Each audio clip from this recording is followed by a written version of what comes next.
betapa kematian sesuatu yang pasti. Allah Subhanahu wa taala berfirman dalam Al-Qur'an. Kata Allah, "Fa'bud rabbaka hatta ya'tiyakal yaqin." Fa'bud rabbaka hatta ya'tiyakal yaqin. Sembahlah Allah Subhanahu wa taala Tuhanmu. Kamu sembah Allah Subhanahu wa taala hatta ya'tiyakal yaqin. Sampai kapan kita nih diminta buat nyembah Allah? Sampai kapan kita diminta buat ibadah? Kata Allah, hatta ya'tiyakal yaqin, sampai datang sesuatu yang pasti. Apa yang pasti? Ayil maut. Yang dimaksudkan dengan suatu yang pasti itu adalah mati. Karenanya siapapun kamu di atas muka bumi ini harus belajar berusaha buat jadi hamba Allah Subhanahu wa taala yang taat. Mudah-mudahan Allah mudahkan. Amin ya rabbal alamin. Jadi orang hidup gak ada yang pasti, teman-teman. Gak ada yang pasti buat orang yang hidup. Ada yang mulai dari kecil sakit terus ada. Gak ada yang pasti hidup itu. Yang pasti ketika seseorang hidup hanya satu, namanya mati. Kalau kamu diberi kehidupan, maka satu waktu nanti kehidupan tersebut akan diambil kembali oleh Allah Subhanahu wa taala. Sebab memang hidup di dunia, begitu kamu diberi kehidupannya, udah pasti kamu akan berjumpa dengan kematian. Enggak ada yang pasti dalam hidup selain mati. Nah, kalau emang yang pasti itu mati, ngapain sisa hidup enggak dipakai buat berbekal menuju sesuatu yang pasti? Ngapain bekalannya untuk sesuatu yang enggak pasti? Misalnya nih, kamu umur tamat SMA, umur 15. Kalau kamu berpikir bahwa saya umur segini berarti udah deket lagi mau nikah, bekalan menuju nikah. Misalnya, apa yang kamu kerjakan? Hidung kurang mancung,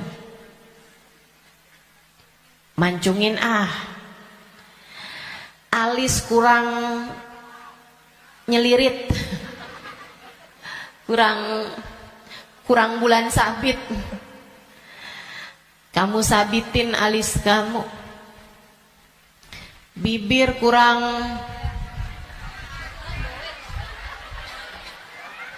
sekarang ini musim orang suka bibir lebar-lebar. Ya udah dah, saya tambahin biar agak turun bibirnya, biar doer bibirnya. Kalau kamu berpikir bahwa kamu akan menuju kepada kematian, kalau kamu berpikir kamu akan menuju kepada pernikahan, kamu kemudian berbekal menuju ke arah sana. Tapi kan sebenarnya nikahnya emang udah pasti? Belum pasti nikahnya. Betul? Orang hidup gak pasti nikah, teman-teman. Berarti kalau kayak gitu gimana nih caranya nih? Gimana cara kita menjadikan hidup kita bermakna? Takutnya udah siap-siap, tahu-tahu nggak dapet, iya kan? Kan sia-sia. Kalau gitu yang pasti aja, kamu hidup biar bermakna, pastikan hidupmu adalah saatmu berbekal menuju kepada kematian. Saya tuh waktu SD kabarnya pinter. Mungkin ada guru-guru saya di sini. Selamat pagi Bu Guru. Kabarnya dulu pinter waktu saya sekolah. Saudaraku sekalian saya muliakan, tapi saya dulu selalu punya pikiran bahwa bisa jadi umur saya nggak panjang. Walaupun ternyata itu tidak terbukti ya. Sampai dengan sekarang saya masih ada di atas muka bumi ini, udah panjang hidup saya. Dulu itu saya selalu berpikir bahwa bisa saja umur saya nggak panjang. Saya SD, itu saya punya temen sekolah siang, sekolah madrasah, namanya Madrasah Al-Wasliyah. Saya punya temen meninggal dunia. Masih seumuran saya gitu kurang lebih. Sejak saat itu saya kayak selalu berpikir bahwa bisa jadi umur saya nggak panjang. Bisa saja saya juga meninggal dunia gitu. Akhirnya saya suka berpikir bahwa apa yang harus saya lakukan untuk menjadikan yang saya kerja akan bermanfaat kalau umur saya pendek. Akhirnya saya jadi mikir, kalau saya jadi dokter, umurnya harus panjang loh dokter itu. Karena sekolahnya lama. SMP, SMA, kan saya ceritanya SD. SMP, SMA, kuliah. Kuliahnya S1. Habis itu S2. Habis itu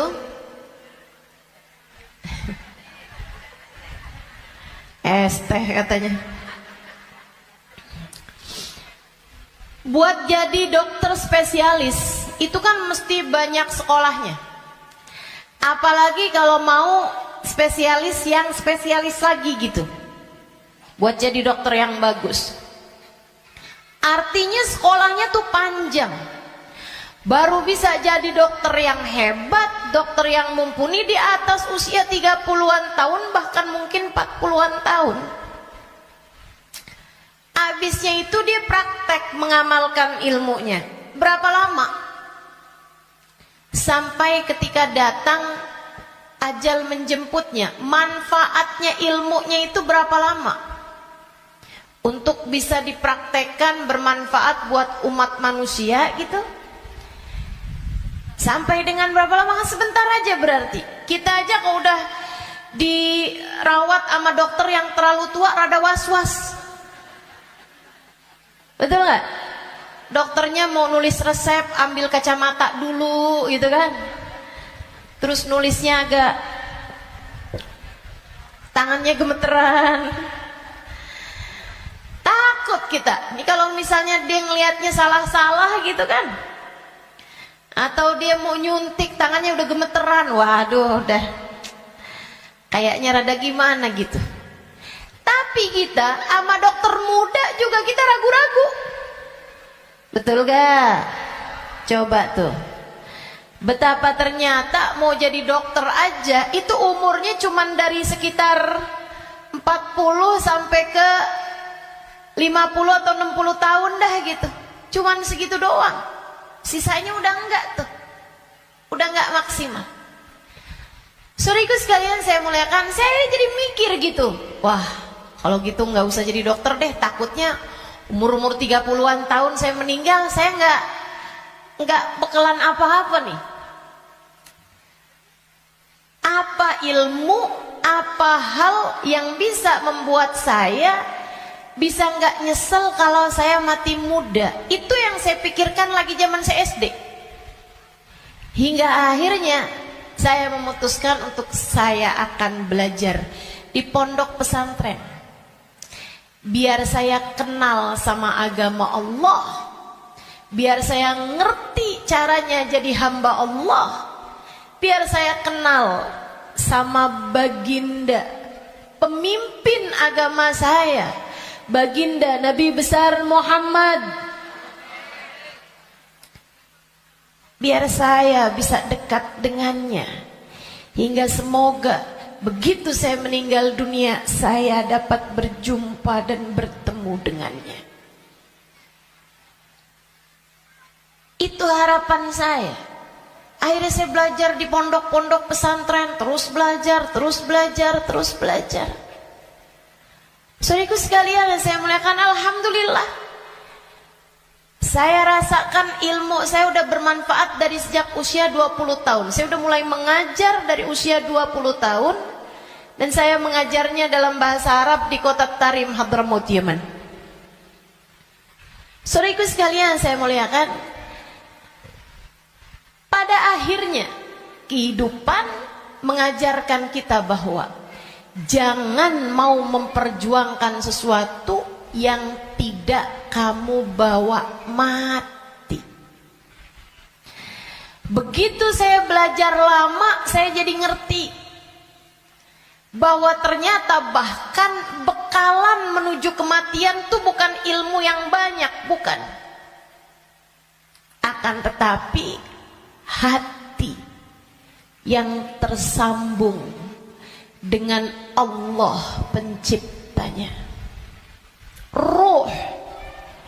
Sebab hulikatir ruhu lil abad. Ruh itu ketika diciptakan, ia diciptakan untuk selamanya. Ruh kamu ini, teman-teman sekalian, ini yang akan kamu bawa mati. Hati kamu itu adalah ruh kamu, rasa kamu. Ini yang akan kamu bawa mati. Kalau badan ini nggak akan kamu bawa mati.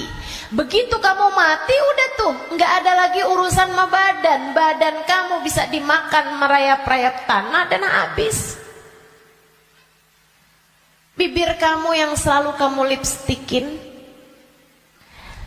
wajah kamu yang selalu kamu bedakin, mata kamu yang selalu kamu celain, pakaiin celak,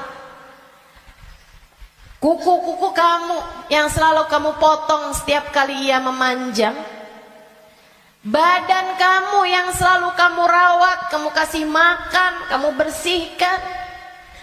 Ini hanya akan menjadi makanan santapan rayap-rayap tanah, ulat-ulat tanah nanti akan masuk ke lubang-lubang hidungmu. Ia akan masuk dalam seluruh anggota tubuhmu dan kamu habis. Makanya katanya Sayyidina Ali bin Abi Thalib, siapa yang kerjanya buat badannya, siapa yang hidupnya hanya mementingkan urusan tubuhnya, silakan cari pahalanya kepada rayap-rayap tanah. Silakan minta balasannya kepada rayap-rayap tanah. Ulat-ulat tanah, mereka yang senang banget, wih, mulus, ih, badannya bagus, enak banget nih kita makannya, katanya gitu. Saudariku sekalian yang saya muliakan, bukan untuk itu kamu diciptakan, bukan untuk itu kamu diciptakan. Yang aslinya dari diri kamu adalah ruhmu, yang sejatinya pada dirimu tidak akan terpisahkan adalah hatimu. Ala inna fil jasadi mudghah, idza salahat salahal jasad kullah, wa idza fasadat fasadal jasad kullah. Ketahuilah di dalam tubuh manusia terdapat segumpal darah, disebut hati. Jika bagus, bagus semuanya. Jika rusak, rusak semuanya. Ketahuilah segumpal darah tersebut adalah hati. Disitulah ruh ditiupkan. Disitulah ruh sejatinya berada. Meskipun mengalir sampai ke seluruh tubuh kita. Ruh itu dihembuskan saat janin. Badanmu itu berusia 4 bulan dalam rahim ibu kamu, ditiupkan lewat ubun-ubun. Makanya Bu, ketika Allah menciptakan batok kepala kita, itu semuanya udah full kecuali ada satu lubang kecil di ubun-ubun. Makanya kalau anak bayi ubun-ubunnya masih lembut, tulangnya belum keras, karena asalnya memang bolong. Kenapa Allah bolongin? Buat niupnya ruh. ditiupkannya ruh saat usia 4 bulan tuh dari situ. Rohnya dimasukin, ditiupkan oleh malaikatnya Allah Subhanahu wa taala. Pusatnya ditaruh di jantung atau di hati, dia pusatnya tuh ditaruh di hati, menyebar ruh tersebut sampai ke ujung-ujung jari. Itu ruh. Kalau datang kematian, dicabut lagi dari ubun-ubun. Malaikat pencabut nyawa sama halnya dengan malaikat peniup ruh, itu memulai pekerjaannya dari ubun-ubun. Ini nyabut nyawanya juga dari sini. Dicabut dari atas kan yang duluan hilang yang kaki. Makanya orang kalau mati tuh kakinya duluan yang dingin. Yang lain masih hangat tapi kaki udah dingin, itu berarti sudah memulai proses pencabutan nyawa. Sama kayak ada prosesnya bayi ketika keluar, makanya ada istilah pembukaan 1, bukaan 2, bukaan 3 tuh. Sama halnya juga dengan peniupan ruh. Ruh juga begitu. Ketika ditiupkan dan ketika dicabut itu juga seperti itu. Ada masa-masa berhentinya, namanya sakarat. Namanya sekarat. Ala inna lil mauti sakarat, kata Nabi Muhammad SAW. Ketahuilah, kematian ada sekaratnya. Kematian ada hentakan-hentakannya, enggak sekaligus. Kematian ada tahapan-tahapannya. Ditarik sampai ke lutut.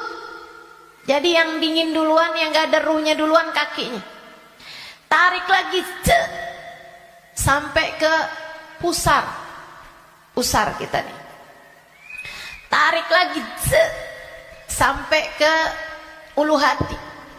Banyak orang yang kalau orang tersebut dimurka Allah Subhanahu wa taala, malaikat maut mencabut nyawanya dengan main-main. Dimain-mainin rohnya, padahal sakitnya setengah mati. Kata Sayyidina Ali bin Abi Thalib, la darba bisayf 30 darbah ahab ilayya min sakrah min sakaratil maut.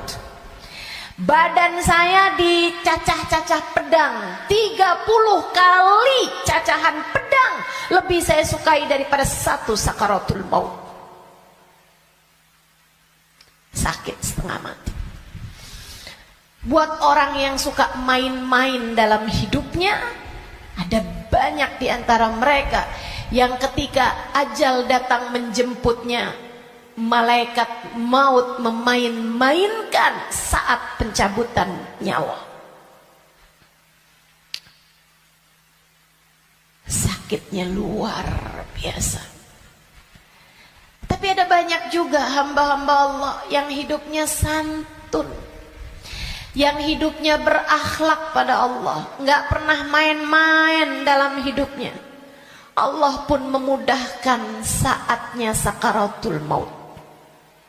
Kayak doa orang-orang tua kita, Allahumma hawwin alaina fi sakaratil maut wan najata minan nar. Ya Allah, ringankan saatnya sakaratul maut. Dia nggak bilang, ya Allah jangan ada sakaratnya dong buat kematian saya.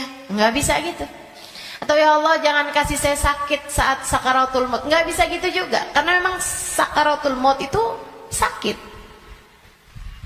Memang pasti sakit. Jadi yang diminta adalah Allahumma khaffif alaina fi sakaratul maut. Ya Allah ringankan sakitnya sakaratul maut. Apa yang bisa meringankan? Maksudnya ringannya tuh gara-gara apa? Kalau kamu tanya sama saya, Ustazah, ringannya sakaratul maut tuh gara-gara apa? Saudaraku sekalian, sesuatu itu sakit bisa jadi ringan itu karena 2 hal. 1, karena memang sakitnya itu levelnya jadi ringan. Kan begitu? Sakit kan ada level-levelnya. Memang Allah jadikan sakitnya itu ringan, jadi berkurang sakitnya. Itu banyak yang seperti itu, sehingga sakaratul mautnya kayak nggak sakarat gitu, karena sama sekali nggak kesakitan. Ada yang begitu, memang diringankan Allah Subhanahu Wa Taala. Level sakitnya memang diturunkan oleh Allah Subhanahu Wa Taala, semacam itu. Atau yang kedua, Allah alihkan fokusnya sehingga dia jadi kayak nggak berasa sakaratul maut, karena Allah memalingkan fokusnya bukan kepada sakitnya, tapi kepada sesuatu yang lain. Apa? Allah palingkannya dengan apa?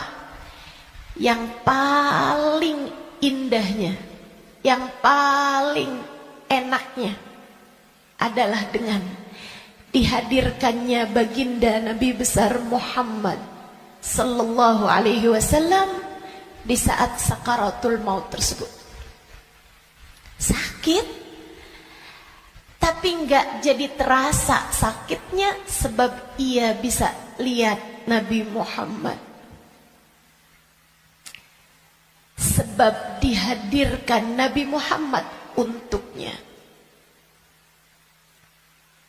Sakit, tapi ya nggak terasa. Gimana coba? Gimana sakitnya mau terasa kalau kamu bisa ketemu Nabi Muhammad? Nabi Muhammad misalnya berkata kepadamu, selamat datang wahai umatku. Ya udah nggak ada lagi rasa sakitnya, teman-teman. Udah jadi indah semuanya. Banyak yang begitu juga. Kekasih berjumpa dengan kekasihnya di saat sakaratul maut. Banyak. Kita ustazah gak tahu deh. Minta aja, doa aja, walaupun gak pantas, biar gak nyesel. Betul gak? Betul gak? Mau doa tapi rasanya kayak gak pantas gitu ustazah. Orang kayak saya kematiannya dijemput sama Nabi Muhammad, emang gak pantas. Yang kayak kamu ngomongin orang, yang kayak kamu kalau sholat berantakan, betul? Ngarepin kematiannya dijemput sama Nabi Muhammad, siapa kamu? Betul gak? Sama. Saya juga berpikir hal yang sama dengan siapa saya. Sampai saya berharap kematian saya dijemput sama Nabi Muhammad. Tidak ada di antara kita yang pantas. Gak ada di antara kita yang layak. Gak ada. Gak ada. Tidak saya, tidak kamu, sama. Sama. Tapi kita tetap berdoa, kita tetap meminta kepada Allah Subhanahu wa taala. Kali-kali aja doa kita diijabah. Ya, siapa tahu ya kan? Siapa tahu. Soalnya takut kalau nggak minta nyesel. Sebab Nabi Muhammad itu dermawan. Sebab Nabi Muhammad itu dermawan. Kadang-kadang orang kalau dermawan itu kita nggak bisa kira. Tahu-tahu memberi lebih dari yang kita minta. Itu sakaratul maut. Nanti habis cabut tuh dari pusar sampai ke dada. Dada, hati, itu teman-teman pusatnya.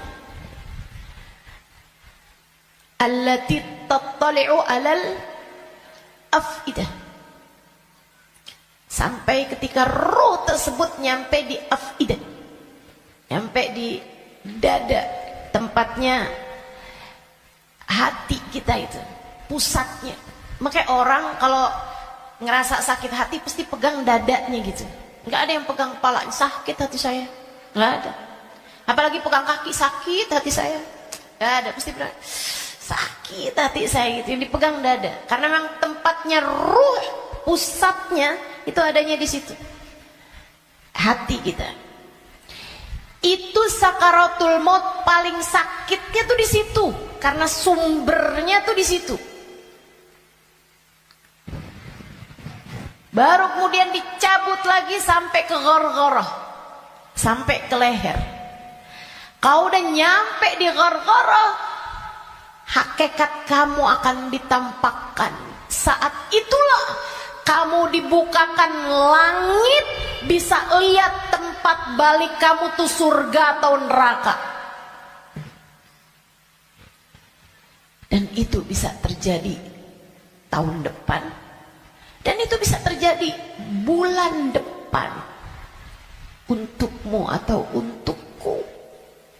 Itu bisa jadi di waktu yang masih sisa panjang. Bisa jadi juga sudah tinggal sedikit lagi waktumu untuk merasakan apa yang disebut dengan sakaratul maut ini. Semuanya pasti ngalamin. Semuanya nggak ada yang bisa lari. Saat ghargharah, saat nyawa udah sampai di tenggorokan, dibukakan pintu demi pintu, kata Nabi Muhammad. Ketika Nabi bercerita kepada Sayyidah Aisyah, ya Aisyah, man ahabba liqa Allah, ahabballahu liqa'ah. Wa man kariha liqa Allah, karihallahu liqa'ah. Wahai Aisyah, siapa yang senang saat perjumpaannya dengan Allah, Allah pun senang berjumpa dengan dia. Siapa yang benci berjumpa dengan Allah, Allah pun benci berjumpa dengan dia. Ya Rasulullah, walakinnana nakrahul maut. Bukannya semuanya takut memati, Rasul. Takut kan gak seneng. Bukankah kita semuanya takut mati, Rasul? Kalau takut mati kan artinya kita gak seneng. Kalau kita gak seneng, Allah gak seneng juga dong ketemu kita. Gak gitu Aisyah. Tapi nanti saat ghargharah, saat nyawa sudah di tenggorokan, Allah akan bukakan langit-langit dan Allah akan perlihatkan tempat kembali bagi roh seseorang. Rohnya itu baliknya kemana?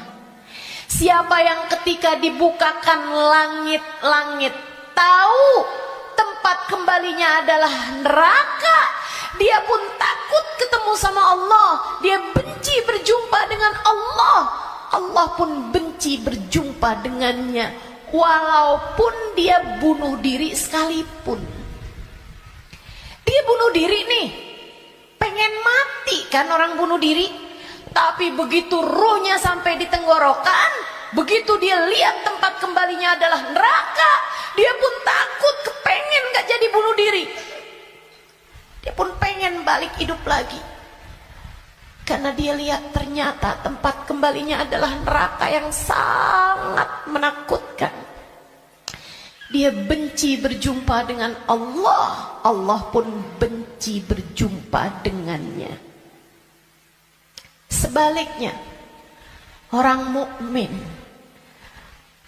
orang yang tawadhu, orang yang hidupnya buat nyari Allah, walaupun sebenarnya takut, walaupun sebenarnya ngeri, tapi saat langit dibuka, dia diperlihatkan bahwa tempat kembalinya adalah surga.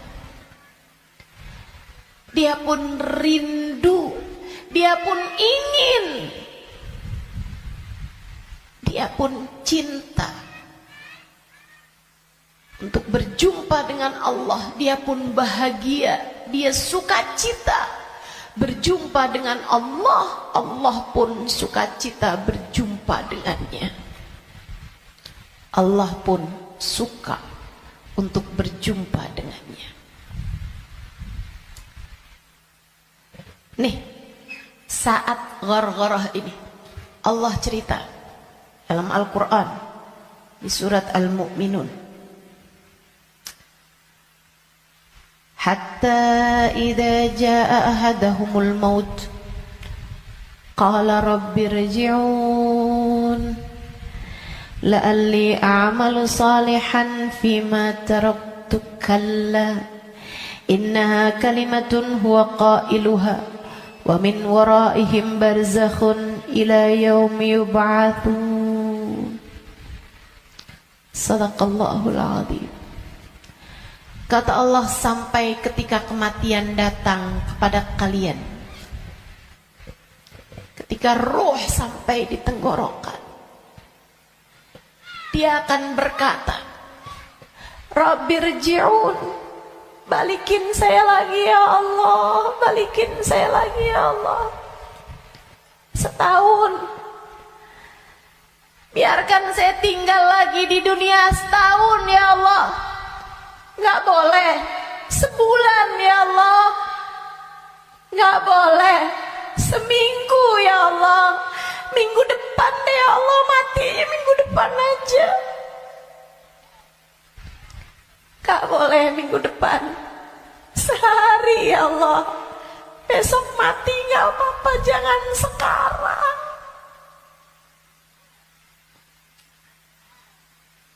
Gak boleh sejam ya Allah, sejam. Sejam lagi matinya ya Allah, balikin lagi ya Allah. Rabbirji'un la'alli a'malu salihan fima taraktu. Saya akan segera bagi-bagi harta saya buat sedekah. Saya akan segera sholawatan kepada Nabi Muhammad. Saya bakal segera baca Al-Quran. Saya bakal segera sholat. Saya mau minta maaf sama orang-orang.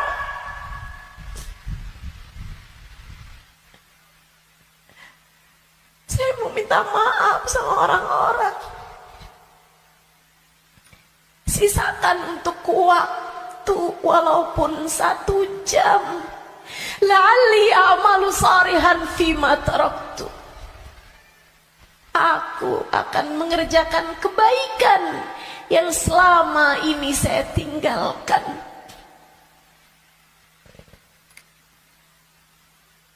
Apa jawab Allah? Kalla innaha kalimatun huwa qailuha. Enggak ada. Sekarang kalimatmu itu hanya jadi omong kosong belaka. Enggak ada ceritanya kamu dikabulkan. Waktunya sudah habis. Game over. End. Habis. Kamu nggak punya nyawa cadangan, kamu nggak punya hidup simpanan, kamu tidak sedang dalam masa percobaan. Begitu kamu masuk usia balik, semua sudah mulai tercatat untukmu. Tak ada lagi waktu untuk kembali. Innaha kalimatun huwa qailuha. Itu hanya sekedar kalimat disampaikan begitu aja. Kamu minta balik, enggak ada ceritanya. Wa min waraihim barzakhun ila yaumi yub'atsun. Sekarang waktunya kamu hidup di alam barzakh sampai hari kiamat datang. Dah tuh, nggak bisa balik lagi. Makanya serem sama kematian teman-teman, karena dekat. Aqrab ghaib yuntadhar, kata Nabi Muhammad. Perkara gaib yang paling dekat sama kita kematian. Si ini meninggal, si itu meninggal, si itu meninggal, si itu meninggal. Semua meninggal. Maka sebagaimana kamu melihat satu hari ada jenazah diangkut, satu waktu jenazah kamu yang diangkut. Sebagaimana kamu lihat ada nama seseorang, kamu dengar nama seseorang diumumkan di masjid, satu waktu namamu yang akan diumumkan di masjid. Kamu lihat satu hari ada nama seseorang muncul dengan ucapan berbelasungkawa, turut berduka cita, yang ada di Instastory orang-orang, satu waktu nama kamu yang akan ditulis di situ. Sebagaimana ada broadcast di grup-grup WhatsApp yang menuliskan nama-nama orang dengan ucapan meninggal dunia, satu waktu akan ada namamu yang ada di situ. Inna lillahi wa inna ilaihi roji'un. Turut berduka cita atas meninggalnya Halimah binti Utsman al-Idrus. Akan ada waktunya. Semua akan ada waktunya. Semua akan ada gilirannya. Pasti tanpa terkecuali. Kamu akan datang giliranmu, pasti tanpa terkecuali. Kamu bakal mati, Bu. Kamu akan mati, Dek. Kamu bakal mati, Nak. Pasti. Masalahnya tinggal, akankah Allah berkenan menerimamu? Saya tuh dulu suka liatin tulisan kalau ada orang meninggal dunia, semoga rohnya diterima di sisi Allah. Saya suka mikir gitu, ya masa ditolak? Ya diterima lah. Fakta membuktikan. Kita nggak pernah lihat ada orang habis meninggal dunia terus balik lagi. Lah, bukannya kamu seminggu yang lalu meninggal? Oh, nggak diterima. Pernah? Nggak pernah. Ya saya suka pikir gitu. Jadi terima lah. Masa mau ditolak? Orang meninggal mau meninggal gitu. Tapi sesudah saya belajar, itu waktu saya kecil mikirnya begitu. Sesudah saya belajar di pondok pesantren, belajar terus. Saya jadi paham betapa berartinya ucapan itu. Sebab kamu, saya, ketika meninggal dunia akan menjadi salah satu dari dua kelompok orang. Ada yang ruhnya diterima di sisi Allah dengan penuh keridhaan. Ada yang ruhnya diusir dari rahmatnya Allah, sebab Allah murka kepadanya. Kalau waktu hidup kayak gini nih, kamu lagi punya perlu, kamu datang ke rumah saudaramu, ditolak dari yang satu, bisa kamu datang ke tempat saudaramu yang lain. Anak kamu harus masuk rumah sakit, harus segera dioperasi, misalnya gitu. Harus ada DP yang harus kamu bayar, atau ada keperluan apapun misalnya. Kamu bisa datang ke tempat saudaramu, dia nggak bukain pintu, kamu bisa datang ke tempat yang lain. Dia nggak ngasih, kamu bisa datang ke tempat yang lain. Kamu misalnya mau bikin kopi, gulanya nggak ada, misalnya gitu, kamu bisa datang ke tempat saudara kamu, sebelah kamu, tetangga kamu, nggak dikasih, nggak dibukain pintu, atau dia bilang nggak ada misalnya, bisa lagi ke tempat saudaranya, tempat sebelahnya.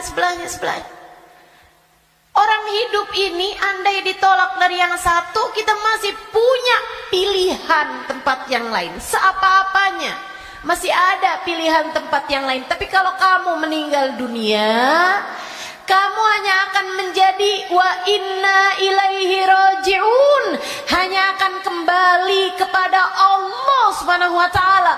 Kalau pintu rahmatnya Allah tertutup darimu, kalau kamu diusir dari kasih sayang Allah Subhanahu wa taala, Allah tidak berkenan menerimamu, kemana kiranya kamu akan pergi?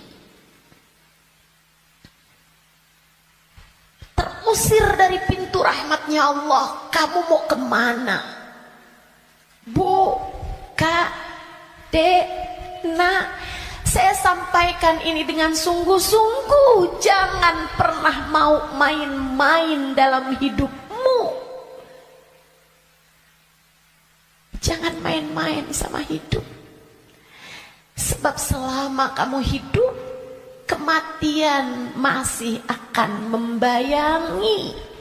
Dan begitu datang kematian, sementara Allah belum ridho kepadamu, sangat mungkin ruhmu tidak diterima Allah, hingga Allah pun mengusirmu dari pintu rahmatnya, dan kamu dikembalikan kepada lembah kemurkaannya.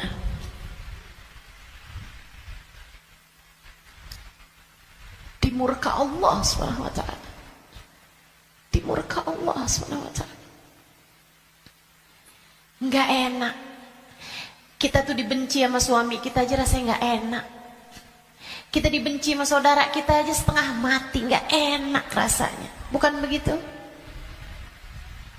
Bayangkan kalau kamu datang ke rumah Allah, kamu datang kepada Allah, sementara Allah mengusirmu dan tidak ridho kepadamu serta benci kepadamu, dan kamu nggak bisa balik lagi ke atas muka bumi ini.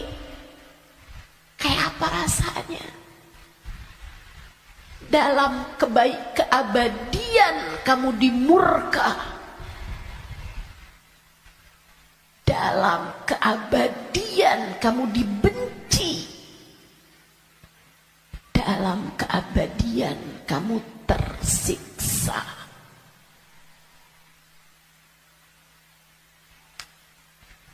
Nggak akan sabar, nggak akan sabar. Makanya sekarang nih di dunia kamu masih bisa sabar. Kalau lagi nggak enak sabar aja. Malam-malam ngantuk mau tahajud, yang sabar. Bangun tahajud, yang sabar. Biar nanti kamu nggak ketemu waktu di mana kamu tidak akan sabar menghadapinya. Kamu gak akan kuat ngadepinnya. Sekarang kamu kuat. Buat puasa kamu kuat. Buat baca Quran kamu kuat. Buat hadir majelis taklim kamu kuat. Buat baca maulid kamu kuat. Buat berbuat baik pada orang tua kamu kuat. Buat berbuat baik sama suami kamu kuat. Buat doain anak-anak kamu kuat. Buat ngurusin rumah kamu kuat. Buat ngerjain kebaikan-kebaikan kamu kuat. Maka kerjakan apa yang kamu kuat untuk menghindarkan diri dari sesuatu yang kamu gak bakal kuat. Bertahanlah terus. Bertahanlah untuk tetap menjadi solehah. Yang sabar jadi solehah. Tetaplah jadi hamba Allah yang solehah. Gak kuat nih saya, enggak, kamu kuat. Kamu kuat. Saya gak kuat lagi Ustazah ngadepin suami kayak begitu. Kuat, kamu kuat. Saya gak kuat lagi Ustazah ngadepin orang tua saya nih Ustazah. Kuat, kamu kuat. Gak kuat lagi saya ngadepin anak-anak saya Ustazah. Kamu kuat, kamu kuat. Kamu kuat. Saya gak kuat puasa, kuat, kuat. Saya gak kuat tahajud, kuat. Kuat. Saya gak kuat baca zikir habis duhur, habis subuh ke isyraq, kuat, kuat. Saya gak kuat baca ratib malam-malam hari, ngantuk saya. Kuat. Kuat. Kamu kuat ngerjain itu semua. Saya gak kuat Ustazah buat berbuat baik sama semua orang. Saya pengen marah aja semuanya. Enggak, kamu kuat. Kamu kuat. Jangan marah-marah. Jangan marah-marah. Kamu kuat. Teman-teman saya sekalian. Yang gak kuat kalau kamu mati dan kamu terusir dari rahmatnya. Yang kamu gak kuat kalau sampai di dalam kubur ruhmu disiksa, kamu gak akan kuat.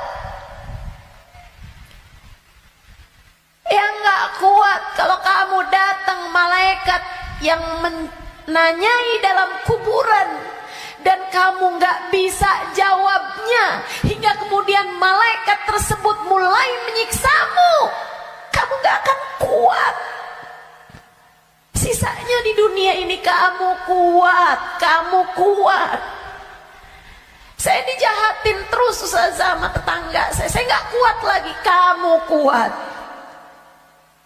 Saya ditinggalin sama teman-teman saya gak kuat, kuat. Percaya saya, kamu kuat. Saya sakit ustazah, saya udah gak kuat lagi, kuat. Yang kamu gak kuat kalau kamu sampai diusir dari rahmatnya Allah. Yang kamu gak kuat kalau ruhmu keluar, dan bisa jadi itu bulan depan, bisa jadi itu minggu depan. Saat ruhmu keluar dan kamu ngelihat tempat kembalimu adalah neraka, kamu gak akan kuat.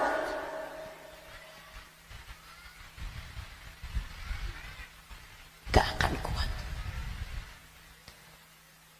Saat kamu berkata, Rabbirji'un la'alli a'malu salihan fima taraktu. Ya Allah, balikin saya ke dunia ya Allah.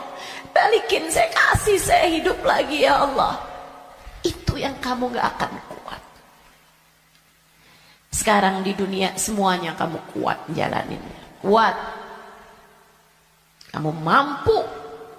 Kamu bisa bertahan untuk tetap menjadi solehah. Percaya saya. Saya sangat miskin ustazah, saya udah gak kuat lagi hidup di dunia ini. Kamu kuat, kamu kuat. Saya ambil utang aja ustazah, dipinjol, saya udah gak kuat lagi. Kamu kuat, jangan utang. Jangan utang. Jangan ambil utangan. Apalagi pakai riba. Lebih kamu nanti tambah rusak jalannya, tambah salah hidup kamu. Kamu kuat menjalani kehidupan di atas muka bumi ini teman-teman. Yang kamu gak kuat kalau sampai mati Allah murka padamu. Kamu gak akan kuat. Maka yuk berbekal. Dengan apa berbekalnya? Satu, hidup yang benar. Tetaplah istiqomah. Sholat jangan ditinggal. Ibadah jangan ditinggal. Apa yang kamu bisa kerjain, kerjain. Sedekah biar kata sedikit jangan ditinggal. Saya orang miskin ustazah, saya nggak bisa sedekah banyak-banyak. Tapi kamu masak, banyakin kuahnya kata Nabi. Bagiin tetangga, kasihin tetangga kamu pas kamu lagi masak. Saya nggak bisa sedekah ustazah. Tapi kamu masak nasi, masak. Pakai sambal. Iya. Yeah. Apa? Tempe goreng. Banyakin. Sisain dikit buat tetangga kamu. Kasih buat orang yang susah. Juga yang ada di sekitarmu.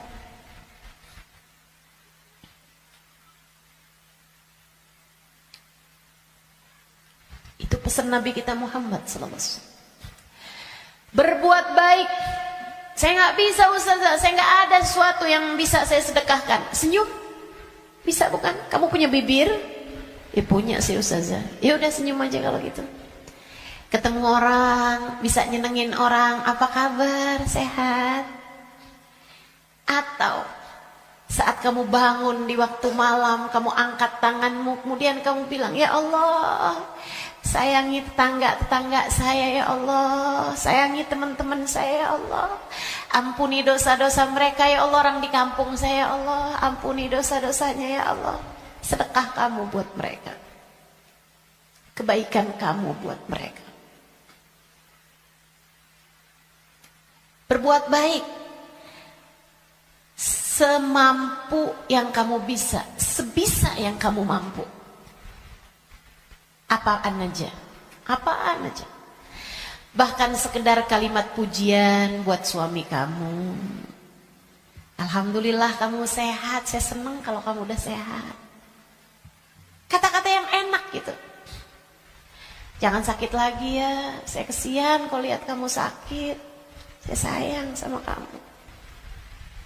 Kalimat yang enak. Ganti deh, ganti kalimat-kalimat yang gak enak. Udah sehat kan, berarti bisa kerja lagi kan. Susah kalau kamu sakit nih. Terus kita mau makan apa kalau kamu sakit terus-terusan? Gak enak banget sih kalimatnya. Kamu bakal mati, maka pilihlah kalimat yang gak jadi penyesalan bagimu sesudah kematianmu. Yang bagus ngomongnya, yang bagus. Jangan sakiti hati orang. Iya Kak, Bu, Dek, ucapanmu kepada orang tuamu nak yang bagus, yang bagus. Mama yang sehat ya Ma, mama yang sehat. Enggak kok, mama gak pernah ngerepotin. Saya senang ada mama. Tetaplah sehat Ma, tetaplah kuat Ma. Yang bagus ngomongnya.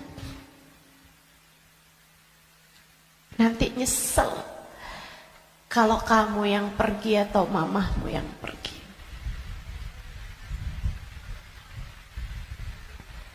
Kepada abahmu, ayahmu, gitu juga. Ngomong yang bagus-bagus aja. Biar nggak tambah banyak penyesalanmu ketika datang ajal menjemput. Apapun dari kebaikan yang bisa kamu lakukan, lakukanlah. Udah nggak usah pakai mikir-mikir, saya mau pakai kerudungan kapan ya? Nggak usah. Sekarang orang senegeri udah pakai kerudungan semua kok. Selagi kamu perempuan ya pakai penutup aurat. Saya nggak tahan Ustazah, saya nggak kuat pakai jilbab. Kuat kok. Semua kuat. Bismillah. Bismillah. Lakukan kebaikan, jangan tinggalkan. Sebab seperti mana kamu hidup, seperti itulah kamu akan mati. Jika kebaikan yang kamu lakukan dalam hidupmu, kamu hanya akan berjumpa dengan kebaikan-kebaikan sesudah kematianmu.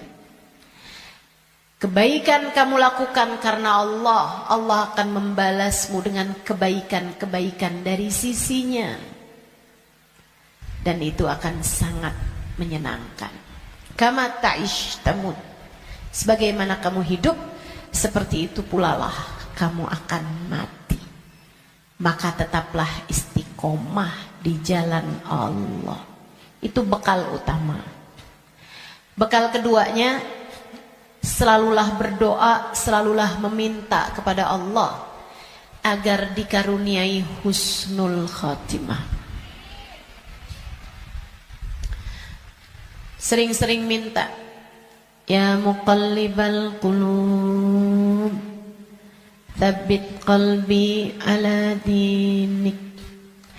Wahai zat yang membolak-balikan hati, tetapkanlah hati kami berada dalam keimanan kepadamu. Selalulah berdoa, Rabbana la tuzigh qulubana ba'da idh hadaitana wa hab lana min ladunka rahmatan innaka antal wahhab.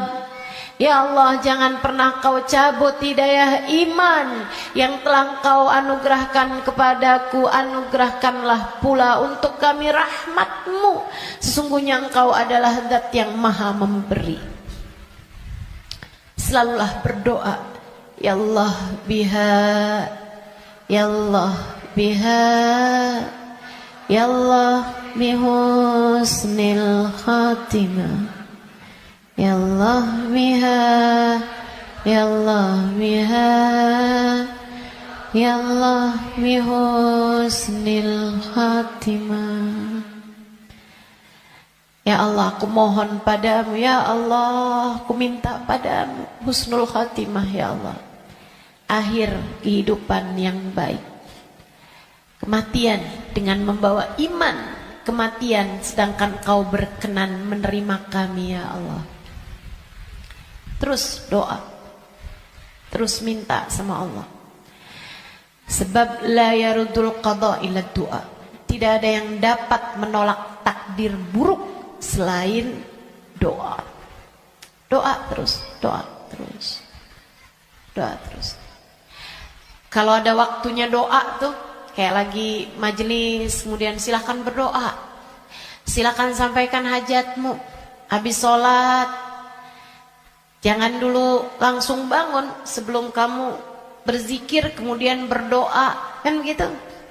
Nah kalau doa jangan minta dunia mulu teman-teman. Kalau semua doa mau minta dunia, habis dunianya selesai kamu bawa apa? Kamu punya apa? Minta juga. Urusan akhirat malah justru jauh lebih penting daripada meminta urusan dunia yang akan kamu tinggalkan begitu kamu mati. Jangan kalau doa yang diminta duit lagi, duit lagi. Jangan kalau doa yang diminta jodoh lagi, jodoh lagi. Atau biar hati suami nggak berpaling, itu aja yang kamu minta. Biar suami nggak poligami, ustazah, itu terus doa saya ustazah. Bukan hanya itu yang kamu perlukan teman-teman. Doa urusan dunia tuh kalau bisa sekedarnya aja. Karena hidup di dunia ini qalil, sedikit, katanya Imamul Haddad, tabalagh bil qalili minal qalili. Bekalan dunia ini sedikit aja lah, karena dunianya itu emang sedikit. Dikit lagi juga mati. Kalau doa itu yang kiranya kamu gak nyesel begitu kamu masuk ke dalam alam kubur. Doanya minta apa? Minta husnul khotimah. Doa minta Allah ridha, minta biar Allah selamatkan, minta biar Allah bahagiakan kalau kamu ada di dalam kuburan, minta biar Allah bahagiakan ketika nanti kamu di padang mahsyar. Jadi begitu ajal datang menjemputmu, kamu masih punya simpenan dari doa-doa yang belum diijabah Allah SWT, yang belum kamu rasakan ijabahnya. Begitu kamu mati, kamu udah punya simpenan doa buat mahsyar. Begitu kamu mati, kamu udah punya simpenan doa buat kubur. Begitu kamu mati, kamu udah punya simpenan doa buat kiamat. Begitu kamu mati, saat di padang mahsyar dibangkitkan, kamu udah punya simpenan doanya. Tinggal tunggu ijabahnya. Nah kalau doanya belum pernah kamu doain, gimana mau ngarepin ijabahnya? Nah kamu gak pernah minta. Ya Allah, kubur saya, ya Allah, saya sekarang maunya kubur saya biar seneng, ya Allah. Ternyata kok nggak seneng. Kata Allah, nah, kamu nggak pernah minta. Di dunia yang sering mintanya, biar nanti kamu dapat ijabahnya. Di dunia yang sering minta, ya Allah, jadikan kami ada dalam rombongan Nabi Muhammad. Jadikan kami ada dalam rombongan umat Nabi Muhammad, ya Allah. Jangan cuma di majelis maulid aja doanya. Saat tahajud tuh kamu doa, minta ya Allah, nanti di akhirat ya Allah, jadikan saya ada dalam rombongan Nabi Muhammad. Biar nanti begitu kamu mati, kamu udah punya simpenan doanya. Tinggal nunggu ijabahnya. Kata Allah, ud'uni astajib lakum, mintalah, niscaya akan aku beri. Jadi di akhirat kamu tinggal nungguin saat doamu diijabah. Sebab kalau kamu mintanya nanti gitu kan di akhirat, ya itu tadi kata Allah, innaha kalimatun huwa qailuha. Kalimatmu tuh gak ada artinya lagi. Gak ada maknanya lagi. Sebab akhirat bukanlah tempat berbuat. Dunia ini tempatnya berbuat. Akhirat hanyalah tempat untuk dibalas. Kalau saatmu di dunia kamu hanya minta dunia, apa yang kamu persiapkan buat sesudah kematianmu?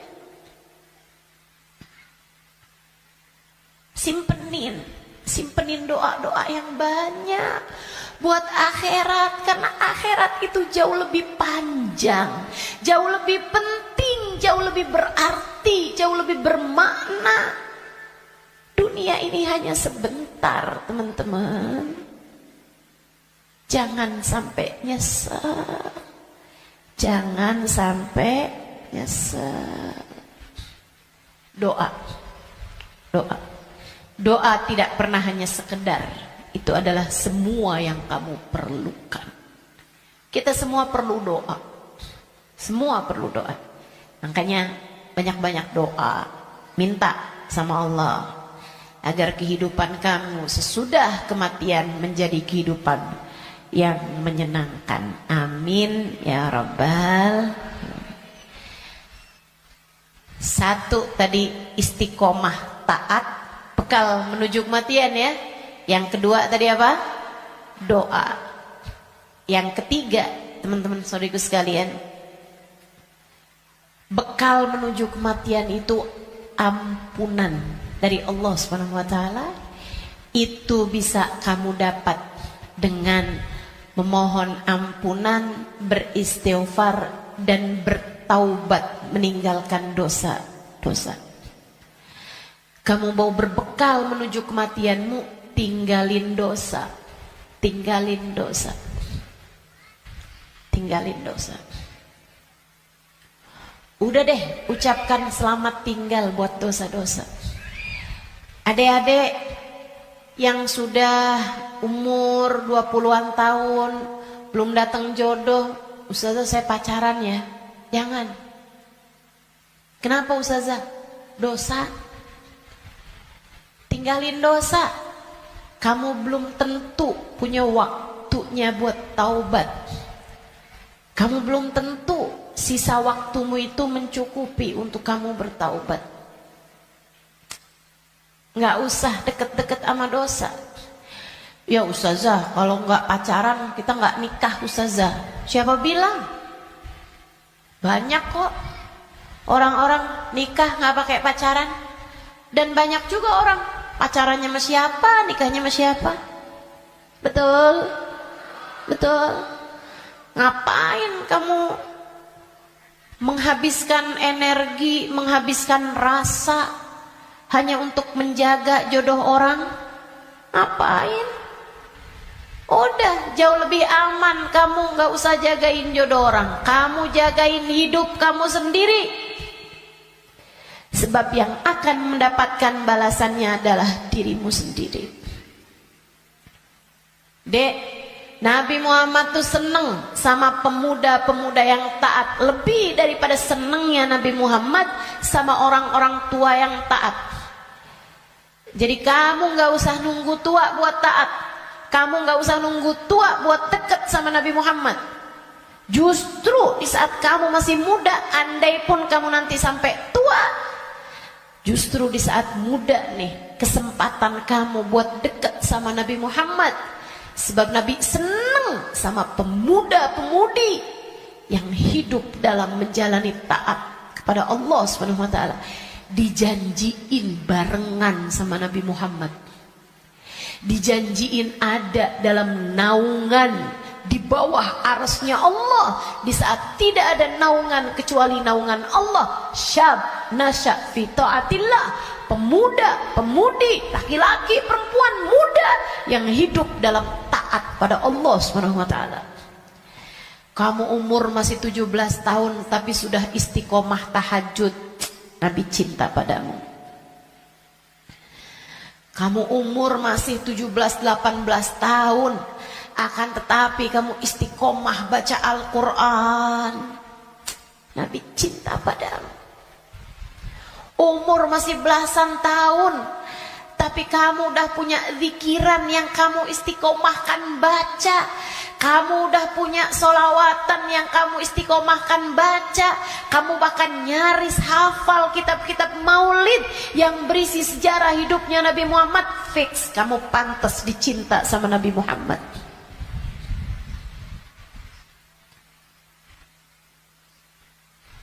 Kamu punya kesempatan besar untuk bisa jadi orang yang kelak di hari akhirat nanti membersamai Nabi Muhammad.